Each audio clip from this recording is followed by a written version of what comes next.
আসসালামু আলাইকুম ওয়া রাহমাতুল্লাহি ওয়া বারাকাতুহু। ওয়ালাইকুম আসসালাম ওয়া রাহমাতুল্লাহি ওয়া বারাকাতুহু। মাসুদ ভাই, আপনার সম্পর্কে কিছু বলেন, আমরা শুনি। এবং চাঁদাবাজের বিষয়ে আপনি জামাতের যেন জামাত ইসলামী নেতাদেরও মনে থাকে, এটা যেন শফিকুল ইসলাম মাসুদেরও মনে থাকে। শফিকুল ইসলাম মাসুদ যদি নতুন করে আবার বলে আমি চার বছর জেল খাটছি, আমি রিমান্ড খেটেছি, আমাকে নির্যাতন নিপীড়ন করা হয়েছে, আমার নামে 200 মামলা ছিল, আমাকে গুম করা হয়েছিল, সুতরাং এখন আমি যা খুশি তাই করতে পারবো, ঠিক আছে তো ইনশাল্লাহ? এখন এই শফিকুল ইসলাম মাসুদ মজলুম ছিল, এই শফিকুল ইসলাম মাসুদ যদি জালিম হয়ে যায়, এই জালিমের বিরুদ্ধে আপনারা রুখে দাঁড়াবেন না?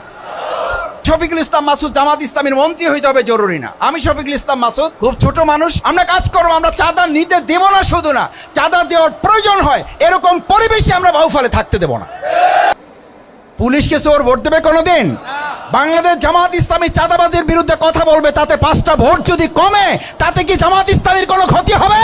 আমার দোকান নিয়ে উনি বসে, সেই লোকটাকে বলেছে আপনি অমুক দল করেন, জামাত থেকে আমাদের দলে চলে আসে। ভাই, এই বাংলাদেশে একটা দল করার অধিকার কোনো মানুষের আছে না নাই? উনি তো একটা ছোট্ট ব্যবসা করে, ওনাকে বলা হয়েছে আপনার দোকান উড়াই দেওয়া হবে, আপনার দোকান ঘুরাই দেওয়া হবে। এই কথা তো আওয়ামী ফ্যাসিস্টরা বলেছিল, তারা দেশ ত্যাগ করতে বাধ্য হয়েছে। নতুন ফ্যাসিস্ট জন্ম হলে তাদেরকে দেশ থেকে বাধ্য করা হবে। আল্লাহর রাস্তায় ফ্যাসিস্টদের রাস্তা কেউ ধরবেন না, অনুরোধ করে বলি।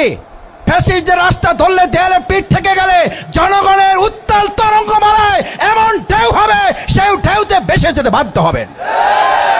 আমরা কিন্তু কিভাবে আমরা তাদেরকে দেশ গঠনে অর্থনৈতিক কারিগর হিসেবে তাদেরকে আমরা তুলে ধরবো?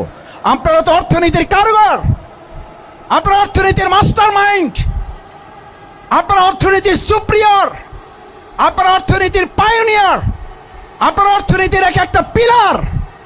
আপনাদেরকে সম্মান করা, আপনাদেরকে ইজ্জত করা, আপনাদেরকে সযত্নে লালন পালন করার জন্য যা করা দরকার বাংলাদেশ জামাত ইসলামী আমাদের পাশে থেকে করবে ইনশাআল্লাহ।